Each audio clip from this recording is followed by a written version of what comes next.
Good evening. আমি আজকে রাতে ডিনারে বানাচ্ছি রুটি আর ছোলার ডাল।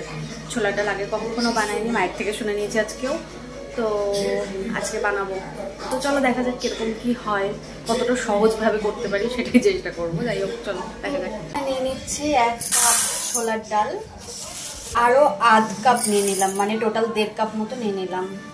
তো এখন আমি এই ডালটাকে ধুয়ে নেব।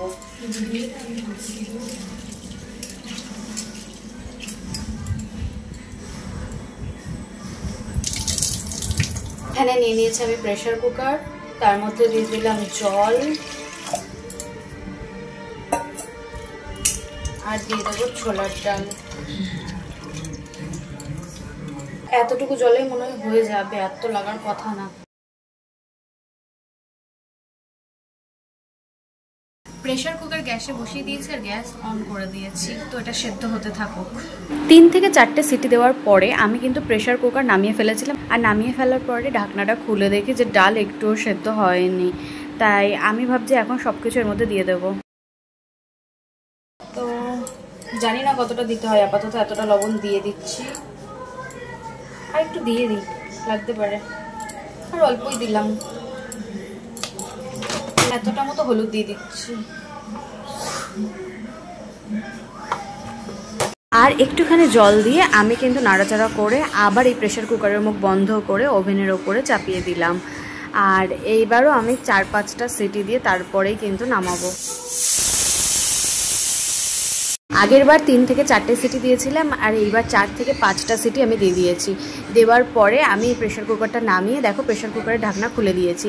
আর এইবার আমি দেখবো যে ডালটা সেদ্ধ হয়েছে কিনা। দেখো ডালটা কিন্তু খুব সুন্দরভাবে ভেঙে গেল, তার মানেই ডালটা সেদ্ধ হয়েছে। আমি আর একটা দেখে নেব, তো সেটাও কিন্তু ভেঙে গেল, দেখো তার মানে ডালটা সেদ্ধ হয়ে গেছে। এবার কড়াই গরম করে কড়াইতে আমি সর্ষের তেল দিয়ে নিলাম। নারকেল আমি আগেই কুচিয়ে রেখেছিলাম, তেলটা যখন গরম হবে তখন কিন্তু আমি সেই কোচানো নারকেলটা ভেজে নেব। দেখো আমি কিন্তু এখন নারকেলটাই ভেজে নিচ্ছি। নারকেলটা যখন লাল লাল করে ভাজা হয়ে যাবে তখন আমি এটা তুলে নেব। এখন কিন্তু এর মধ্যে আর কিচ্ছু দিইনি, শুধু নারকেলটাই ভেজে নিয়েছি। নারকেলটা তুলে নেওয়ার পরে আমি সেই তেলের মধ্যে দিয়ে দিলাম শুকনো লঙ্কা ফোড়ন। শুকনো লঙ্কাটা একটু লাল লাল করে ভেজে নেওয়ার পরে আমি এর মধ্যে দিয়ে দেবো জিরে। শুকনো লঙ্কা আর জিরে ফোড়ন দিয়েই আমি কিন্তু আজকে ছোলার ডালটা করব। যাই হোক, এখন আমি আগে থেকে সেদ্ধ করে রাখা সেই ছোলার ডালটা এর মধ্যে দিয়ে দিলাম। সম্পূর্ণ ডালটাই এখন আমি এর মধ্যে দিয়ে দেব।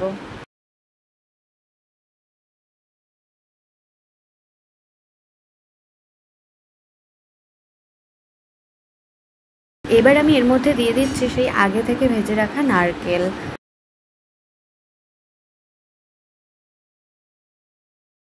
এবার আমি এর মধ্যে দিয়ে দিচ্ছি জল। জলটা পরিমাণ অনুযায়ী দিতে হবে, ডালটা যেহেতু আগে থেকে সেদ্ধ হয়ে গেছে তাই খুব বেশি জল কিন্তু এখন আমি এর মধ্যে দেবো না। আর একটু জল লাগতো তাই আমি এর মধ্যে আর একটু জল দিয়ে দিলাম। যাই হোক, এখন ভালো করে নাড়াচাড়া করে নেওয়ার পরে আমি এর মধ্যে দিয়ে দিলাম লবণ, আর দিয়ে দিলাম স্বাদ মতো চিনি। শেষে আমি দিয়ে দিয়েছিলাম ঘি। সব কিছু দেওয়া হয়ে গেছে, আমি কিন্তু এর মধ্যে আর কিচ্ছু দেবো না। এইবার যে জলটা দেখতে পাচ্ছ সেই জলটা একটু শুকিয়ে গেলে আমি এটা নামিয়ে ফেলবো। তো এই যে ছোলার ডাল রেডি, দেখেই নিলে কিভাবে বানালাম। তো আমার এটাতে খুশি লাগছে যে আমি বানাতে পেরেছি। তো যাই হোক, তোমরা দেখেই নিলে কিভাবে বানালাম। আজকের ভিডিওটা এই পর্যন্ত।